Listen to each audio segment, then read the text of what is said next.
কয়েকদিন আগে জালেমের পতন হইল না? কথা কয় না।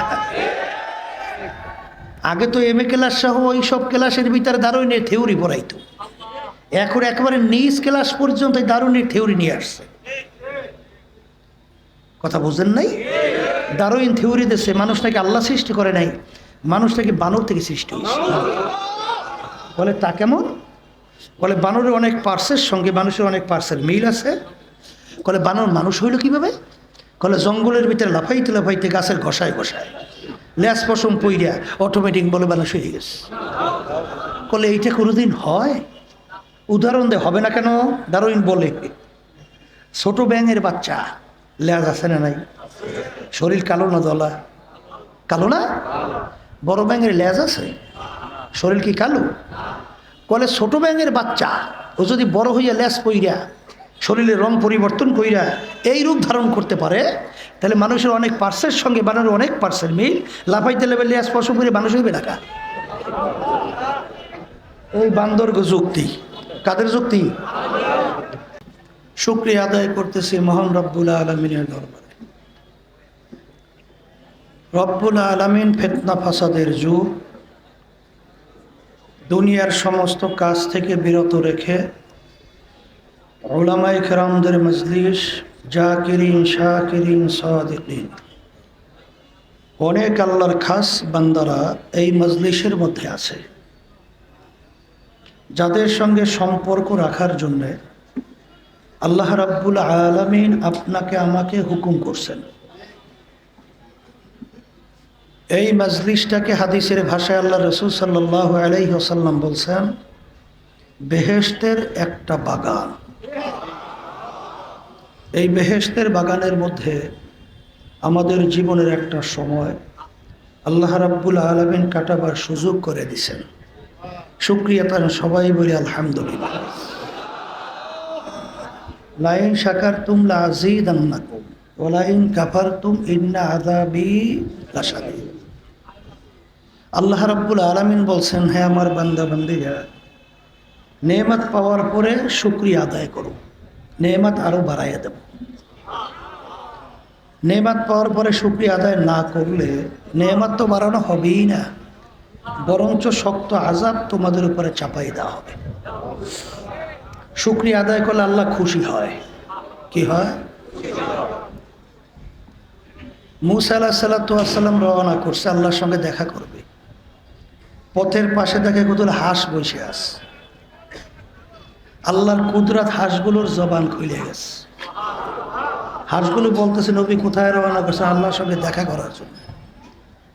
হাঁসগুলো বলতেছে, নবী গো, আমাদের একটা আরজি আল্লাহর কাছে পেশ করিলেন, বহুদিন পর্যন্ত বৃষ্টি হয় না, অনাবৃষ্টির কারণে মাখলুকাতগুলো কষ্ট পায়, কবে নাগাদ বৃষ্টি হতে পারে? আল্লাহর থেকে একটু যাই না এসে। মূসা আলাইহিস সালাম বলে, রব্বুল আলামিন হাঁসগুলো জানতে চাইছে কবে নাগাদ বৃষ্টি হইতে পারে। আল্লাহ রাব্বুল আলামিন বলে, হে জামানার নবী মূসা, হাঁসগুলোকে জানায়ও এখন থেকে 40 বছর পরে বৃষ্টির সিদ্ধান্ত। নবী আসছে, হাঁসগুলো জিজ্ঞাসা করে, নবী আমাদের আরজি পেশ করছেন? করছি তো। আল্লাহ কি বলছেন? 40 বছর পরে বৃষ্টি। শোনার পরে হাঁসগুলো বলেন আলহামদুলিল্লাহ। নবী আশ্চর্য হয়ে বলতেছে, এই বোকারা, 40 বছর পরে বৃষ্টি, তোদের জন্য তো সুসংবাদ না, দুঃখের সংবাদ। আলহামদুলিল্লাহ বললি কেন? হাঁসগুলো বলে, হে নবী গো, ইন্নাল্লাহা আলা কুল্লি শাইইন কাদির, সমস্ত ক্ষমতার মালিক কে? 40 বছর পরেও যদি আল্লাহ বৃষ্টি না দিত, আমাদের তো কারো কিছু করার নেই। যেহেতু 40 বছর পরে হলেও আল্লাহ বৃষ্টি দেবেন, এই জন্য শুকরিয়া আদায় করছে। কথা এখনো নবী শেষ হয় নাই, ঝুপঝুপ করে বৃষ্টি শুরু হয়ে গেছে। নবী আশ্চর্য হয়ে বলে, রব্বুল আলামিন, ভেদ তো কিছু বুঝলাম না। আপনি বললেন 40 বছর পর, এখন তো 40 মিনিটও কথার কথা যায় নাই, বৃষ্টি শুরু হলো। আল্লাহ বলেন যে সিদ্ধান্ত 40 বছর পরই, কিন্তু আমার মাখলুক হাঁসগুলো যখন আমার শুকরিয়া আদায় করছে, আমি খুশি হইয়া সিদ্ধান্ত পরিবর্তন করিয়া এখন নাগাদ বৃষ্টি নাজেল করছি। শুকরিয়া আদায় করলে আল্লাহ কি হয়? অনেক লোকের কানে মাহফিলের দাওয়াত পৌঁছছিল, অনেকের সুযোগও ছিল, আসে নাই। আসছে? আবার অনেকে তালাশ করলে দেখবেন বহু দূর থেকে কষ্ট স্বীকার করে মাহফিলে পাগলের মতো ছুটে আসছে। কথা ঠিক না? আমার আব্বাজান বলতেন চরমনের জমিনে ঘুমাই আস, প্রথম থেকে শেষ পর্যন্ত থাইকা নিয়ত যদি সহি হয় কম পক্ষে 50 লক্ষ নেকি এরকম আমলনামা জমা হতেই পারে না। কিয়ামতের ময়দানে রব্বুল আলামিন বান্দা বান্দিকে মাফ করার জন্য ওসিলা তালাশ করবে, করবে না? হাদিসের ভিতরে আছে মাইকটারে মোড়ামুড়ি করে, আমি বুঝলাম না কিছু। হ্যাঁ, এগুলোর জন্য বয়ানই করা যায় না। দূরের শব্দ বাড়াইয়া পাশের শব্দগুলো কমাই রাখে। সব এক ধরনের শব্দ রাখো, মাঠের ভিতরে এবং ডান পাশ বাম পাশে সব হরেন এক ধরনের শব্দ রাখো।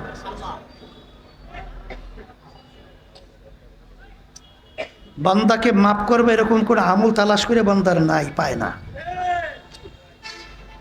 আল্লাহ রাব্বুল আলামিন বলছে ফেরেশতারা দেখো তো বান্দা তার জীবনে কখনই হক্কানি আলেমদের সঙ্গে এক দস্তারখানে মাজলিসে বসছে কিনা।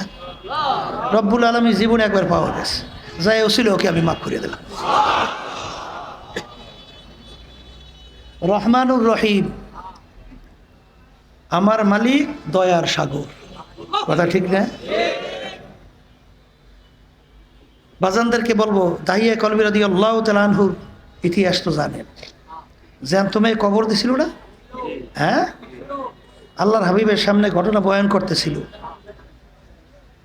ঘটনা বয়ান করার পরে বলতেছেন হে আল্লাহ রসুল, এই গুনাহও কি আল্লাহ আমাকে মাফ করবে?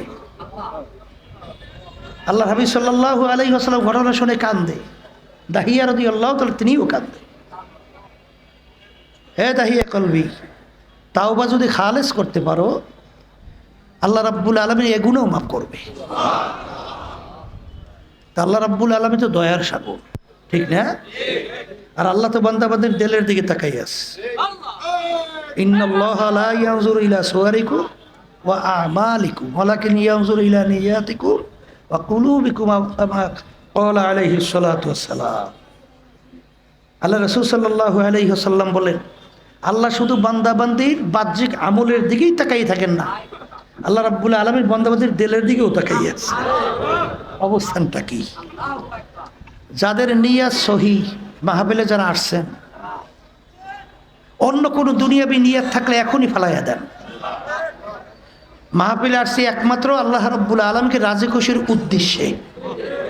কথা ঠিক না বে ঠিক? এই নিয়াতে বসেন, আল্লাহ রাব্বুল আলামিন মুহূর্তের মধ্যে জীবনের মোড় ঘুরিয়ে দিতে পারে। পারে কি পারে না? যাই হোক, এই যে নেকের কথা বললাম, মাহফিলের গুরুত্বের কথা বললাম, এক শ্রেণীর দেখবেন মুসলমান দাবিও করে, কিন্তু আমাদের এই কথাগুলো শুনলে হক্কানি ওলামায়ে কেরাম তাদের আলোচনা শুনলে ওরা মিসকি মিসকি হাসে। আবার টিটকে রিমাইরে একজন আর একজনের গায়ে ঢইলে ঢইলে পড়ে। আবার নাউজুবিল্লাহ আমাদেরকে বলে ধর্মান্ধ। নাউজুবিল্লাহ বলেন, আমরা নাকি অন্ধের উপরে ধর্ম পালন করি। ওরা সৃষ্টিকর্তা তালাশ করে পায় না, শেষ পর্যন্ত তালাশ করতে করতে পাইছে। ওরা নাকি বান্দরের জাত। ডারউইনের থিওরি কয়েকদিন আগে জালেমের পতন হইল না? কথা কয় না? আগে তো এম এ ক্লাস সহ ওই সব ক্লাসের ভিতরে ডারউইনের থিওরি পড়াইতো, এখন একেবারে নিজ ক্লাস পর্যন্ত ডারউইনের থিওরি নিয়ে আসছে। কথা বুঝেন নাই? ডারউইন থিওরি দেশে মানুষ নাকি আল্লাহ সৃষ্টি করে নাই, মানুষ নাকি বানর থেকে সৃষ্টি হয়েছে।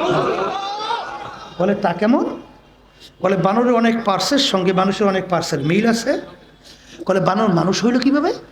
বলে জঙ্গলের ভিতরে লাফাইতে লাফাইতে গাছের ঘষায় ঘষায় ল্যাস পশম পইরা অটোমেটিক বলে মানুষ হয়ে গেছে। বলে এইটা কোনোদিন হয়? উদাহরণ দে। হবে না কেন? ডারউইন বলে ছোট ব্যাঙের বাচ্চা ল্যাজ আছে না নাই? শরীর কালো না দলা? কালো না?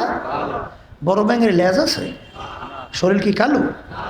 বলে ছোট ব্যাঙের বাচ্চা ও যদি বড় হইয়া ল্যাস পইরা শরীরের রং পরিবর্তন কইরা এই রূপ ধারণ করতে পারে, তাহলে মানুষের অনেক পার্সের সঙ্গে বানরের অনেক পার্সের মিল। লাফাইতে লেবে ল্যাস স্পর্শ করে মানুষ হইবে না। এই বান্দর যুক্তি, কাদের যুক্তি? বানরের জাত।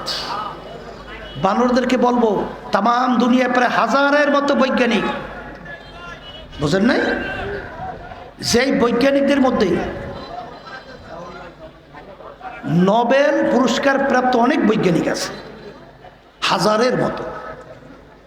এই হাজারের মতো বৈজ্ঞানিক ডারউইনের এই থিওরি, তারা বলছে এটা সম্পূর্ণ একটা অযৌক্তিক, এটা কোনো যুক্তিই হতে পারে না। জোরে বলেন কথা ঠিক না বে ঠিক? ওকে, মুখের মধ্যে দিয়ে লিখ নাকি? তাই যেই কথা বলতে চাইছিলাম, মাইকের হরেন তো ওই পাশে দেয় নাই, তো ওই পাশে লোক আছে না, তারা শুনবে কিভাবে? হ্যাঁ,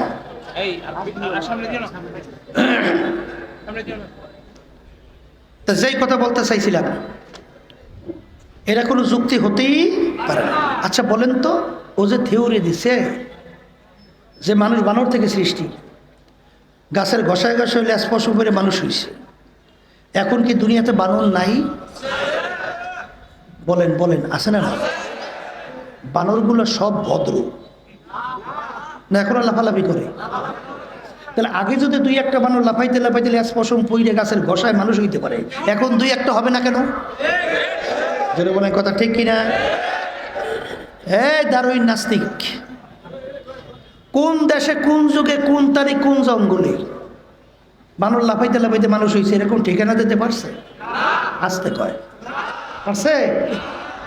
ওই ইউনিভার্সিটির একটা ছেলে ডারউইনের থিওরি পড়ছে, তো জানে যে মানুষ বানর থেকে সৃষ্টি। ও গেছে ঢাকা চিড়িয়াখানা দেখার জন্যে। তাই প্রথম তো চিড়িয়াখানায় ঢোকার পরেই প্রথম বানরের ঘর দেখছেন না, হাজার হাজার বানর। এখন ও চিন্তা করছে যে কিছুদিন পর আসলে তখন তো দেখব বানরগুলো মানুষ হয়ে গেছে, কারণ ওর চিন্তা বানর থেকে মানুষ হয়। আবার কয়েক বছর পরে আবার যখন চিড়িয়াখানায় গেল, যাইয়ে দেখে বানরগুলো সব বানরই আছে, একটাও মানুষ হয় নাই। এই বান্দরের জাতের থিওরি তাম দুনিয়া থেকে প্রত্যাখ্যিত, বঙ্গোপসাগরে নিক্ষিপ্ত। বঙ্গোপসাগরে নিক্ষিপ্ত বুঝে তো? বঙ্গোপসাগর এইটা উদাহরণ দেয় না অনেক সময়। হে, বঙ্গোপসাগরে নিক্ষিপ্ত মানে কি শোনেন। আমার সঙ্গে জেলেরা মাছ ধরে না সমুদ্রে, একটা দল দেখা করতে আসছে। আমি বলতেছি, ভাই সমুদ্র সম্পর্কে একটু বিবরণ দেন তো। বলে, হুজুর সমুদ্রের বিবরণ দেব কি? আমরা সমুদ্রের ভিতরে জাল ফালাবার জন্য পানি মাপি। কি করি?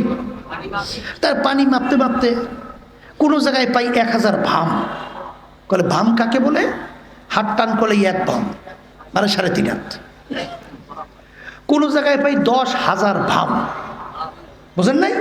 আচ্ছা, কিন্তু হুজুর কিছু জায়গায় যাওয়ার পরে শুধুমাত্র ফালাইতেই থাকি, কোনো তলামলা পাওয়া যায় না, নাম রাখছি নাই ভাম। মানে ওর তলির কোনো খবর নাই। আজ পর্যন্ত দুনিয়া সৃষ্টির পরে যত বৈজ্ঞানিক দার্শনিক দুনিয়া থেকে গেল, সবাই মাত্র সমুদ্র সম্পর্কে 5 ভাগের মতো আবিষ্কার করছে, 95 ভাগের মতো এখন মধ্যে আবিষ্কারই করতে পারে নাই। এই জন্য বলা হয় বঙ্গোপসাগর। ফালাই দিলেও কোনোদিন উঠবে না, ওর তলা খোঁজ করে পাওয়া যায় না। কথা ঠিক না? ঠিক।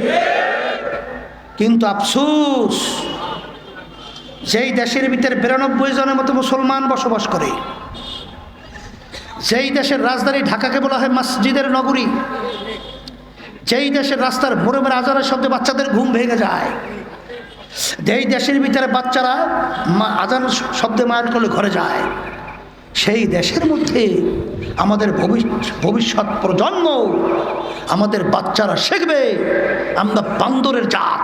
এটা কোনোদিন সহ্য করা যায়? আর এটা বাস্তবায়ন করতে দেওয়া যাবে? আলহামদুলিল্লাহ, আল্লাহর গজব আসছে, পালার সময় পায় নাই। ভাত পাক করছে, খাইয়ে যাইতে পারে নাই। ওই শুনছেন না, রেজেক নাই। কথা বোঝেন না, বোঝেন না? যেই কথা বলতে চাইছিলাম, শোনেন, এই কাজগুলো যে করলো,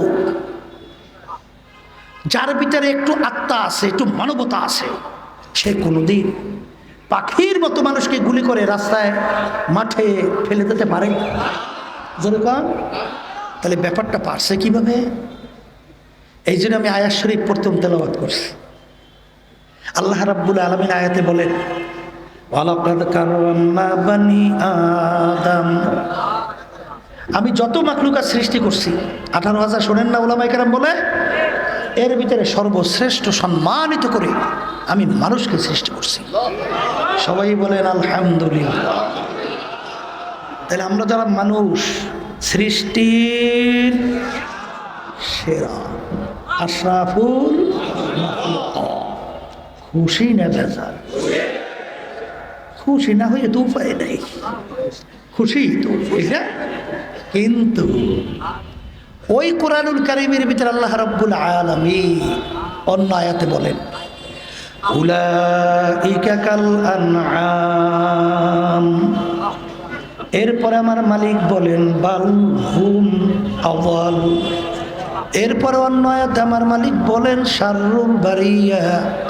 এক শ্রেণীর মানুষ চতুষ্পায় জানোয়ারের মতো। কির মতো? বলেন, মুখ খুলে বলেন। এরপর আল্লাহ বলেন, চতুষ্পায় জানোয়ার না, তার চেয়েও খারাপ।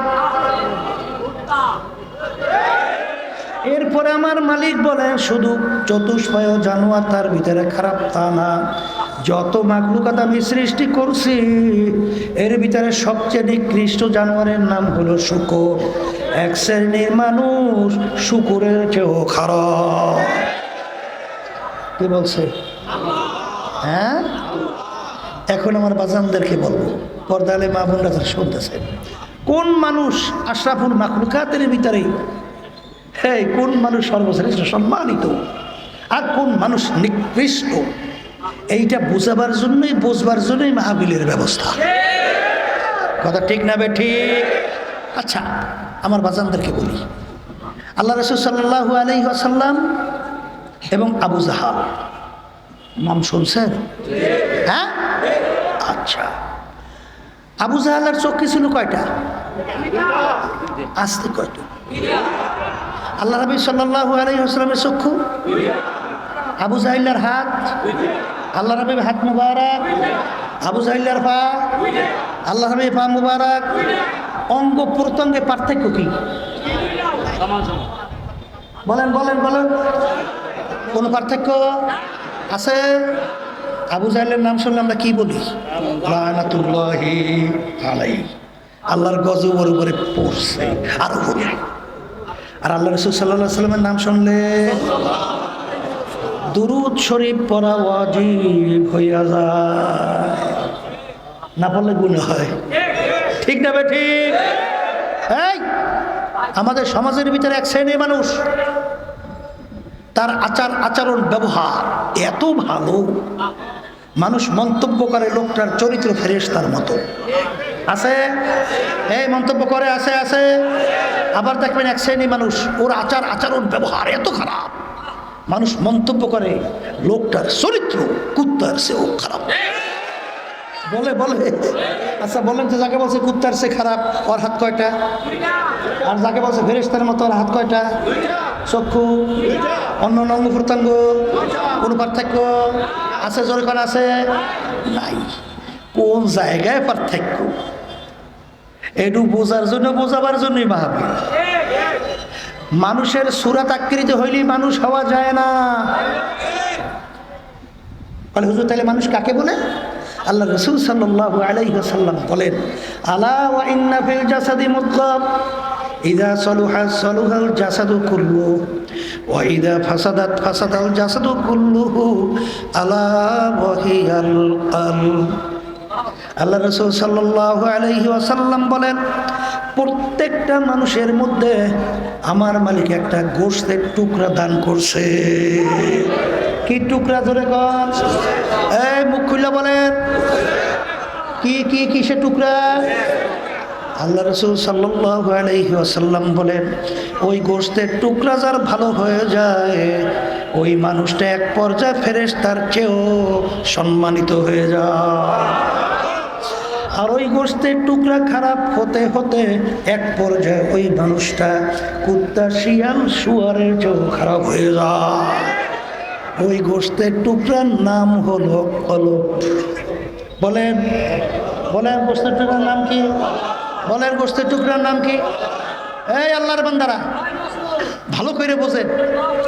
তাহলে ওই কলবকে ভালো কইরেই দুনিয়ার থেকে বিদায় নিয়ে কবরে যাওয়া লাগবে। কথা ঠিক না বেটি? এই শোনেন, কলব যদি ভালো না করা যায়, বেহেশতে যাওয়ার আশা করা কথা কয় না। স্বপ্নের ভিতরে রুটি, পিঠা, হাঁসের গোশ খাওয়া যেরকম, আর কলব ভালো স্বচ্ছ পরিষ্কার না কইরা কেউ যদি কবরে যেয়ে বেহেশতে যেতে চায়, তার ওইভাবে স্বপ্নের ভিতরে হাঁসের গোশ, রুটি, পিঠা বাস্তবে কোনোদিন হবে না। যারা বলেন কথা ঠিক কিনা? কারণ আল্লাহ রাব্বুল আলামিন কোরআনুল কারীমে কি বলছেন?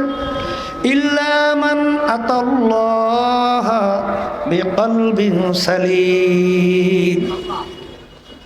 শর্ত, বেহেশতে যেতে হলে কলবে সালিম ছাড়া আমার পবিত্র জায়গা বেহেশতে হবে না।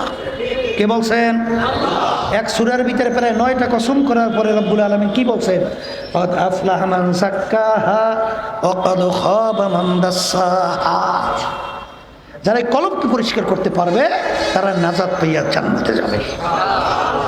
এই যে বাংলাদেশের ভিতরে এত হত্যাযজ্ঞ, আমার রিক্সাওয়ালা বাজানরা রাস্তায় রিক্সা চালায়, মাথার ঘাম রোদ্রের ভিতরে টপ টপ করে পড়তে থাকে, চামড়া রোদ্রে পরে কালো হয়ে যায়।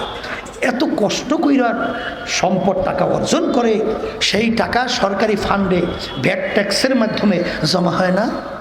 আসতে কয় ওই কলব খারাপওয়ালা পশুরা ওই চেয়ারে বৈশা বৈশা এই আমার মেহনতি কষ্ট অর্জিত আমার বাজানদের সম্পদ টাকা বিদেশে পাচার কইরা বেগম পাড়া তৈরি করে। কথা ঠিক না বে ঠিক? এই কলব খারাপ হওয়ার কারণে আজকে আশরাফুল মাখলুকাত একটা মানুষের বুকের ভিতরে গুলি করে পাখির মতো মাটিতে ফেলে দেয়। কথা ঠিক না বে ঠিক? এই কলব খারাপ হওয়ার কারণে আজকে রাত্রকে দিন বানায়, দিনের রাত্র বানায়, মিথ্যা মনে হয় যেন আছে, সত্য আর নাই। যেন বলে কথা ঠিক না বে ঠিক? জুলুমের তো শেষই নেই। কি খারাপ হওয়ার কারণে? আবার তো মুখ খুললে বলেন কি খারাপ হওয়ার কারণে? হ্যাঁ, তা আমার বাজানদেরকে বলবো, কলব যতক্ষণ ভালো না হবে ওই নেতার মাধ্যমে কোনোদিন ভালো কিছু আশা করা যায় না। ওই নেতৃত্বের মাধ্যমে কখনোই দেশ সুন্দর হতে পারে না। কথা ঠিক না ঠিক? এই জন্য আমি অনেক সময় বলি, কেউ রাগ করিয়েন না, দুই একটা তো বলা লাগে না। 5ই আগস্ট বাংলাদেশ স্বাধীন হইল না? আবার আসতে কয় দেয়, অনেকের কাছে একটু হঠাৎ ধাক্কা লাগছে যে হুজুর স্বাধীন ৭১ হয়েছে, আবার কিসের স্বাধীন? 53 বছর বাংলাদেশের স্বাধীনতার বয়স। স্বাধীন আমরা বলি ঠিক, কিন্তু আসলে মূলত আমরা ছিলাম পরাধীন। কথা ঠিক কিনা বলবে? ঠিক বলবে? কি ছিলাম? পরাধীন ছিলাম। 5ই আগস্ট আল্লাহর রহমতে স্বাধীন হয়েছে। কথা ঠিক কিনা? আচ্ছা, স্বাধীন হওয়ার পরে তখন প্রশাসনিক কাঠামো ভেঙে পড়ছে না? আসতে পারে দেশের সব শৃঙ্খলা সব ভেঙে চুরে তছনছ হয়ে গেছে না? আচ্ছা, ওই সময় ইসলামী আন্দোলন বাংলাদেশ এবং তার সহযোগী সংগঠনগুলো এবং হক্কানি উলামায়ে কেরাম সহ এই ইসলাম প্রেমিক তারা তখন সংখ্যা লঘুদের হিন্দু সহ তাদের উপাসনালয়, গির্জা, মন্দির পাহারা দেয়। তাদের জানমালের নিরাপত্তার জন্য পাহারায় দায়িত্ব পালন করে। যানজট, মানুষের কষ্ট হয়, কষ্ট লাঘবের জন্যে তখন তারা রাস্তার ভিতরে ট্রাফিকের সিগন্যালের দায়িত্ব পালন করে। আর ওই সময় কলব খারাপ ওয়ালা শ্রেণীর লুটপাটের ভিতরে ব্যস্ত। এই বিভিন্ন চাঁদাবাদীর বিচারে ব্যস্ত, কথা ঠিক না? জায়গা দখলের মধ্যে ব্যস্ত। কত বড় পাষাণ, যাইতে পারে নাই, রক্ত শুকায় নাই। হ্যাঁ, হাজারের মতো লোক। আমার ভবিষ্যৎ বাংলাদেশের প্রজন্মগুলো, মেধাবী মেধাবী ছেলেগুলোকে গুলি করে হত্যা করে ফেললো। আমাদের প্রায় হাফেজ আলেমদের প্রায় 73 জনের মতো শাহাদত বরণ করল। এই বাংলাদেশে হাজারের উপরে মানুষ এই পশুরা গুলি করে হত্যা করছে, মারছে, শাহাদত বরণ করছে। সেই রক্ত শুকাবার আগেই ওই কলব খারাপ ওয়ালা পশুগুলা আবার মানুষের জানমাল নিরাপত্তা ধ্বংসের জন্য চাঁদাবাজি শুরু করছে। এদের মাধ্যমে আবার শান্তি পাইবেন না? একটু আসতে কর। হ্যাঁ, শোনেন, জাহারাল ফাসাদু ফিল বাররি ওয়াল বাহরি, স্থলভাগে পানীয় ভাগে যত বিপদ মুসিবত আমাদের হাতের কামাই।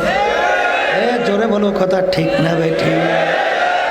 আমার আব্বাজান রহমাতুল্লাহি আলাইহি বলতেন, তেঁতুল গাছ লাগিয়ে কেউ কোনোদিন যদি মিষ্টি আম খাওয়ার আশা করে, এটা যেরকম কোনোদিন সম্ভব না, এরকম ভাবে পরীক্ষিত জালেম, সন্ত্রাস, চাঁদাবাজ, এদের মাধ্যমে কোনোদিন শান্তির আশা করা সম্ভব না।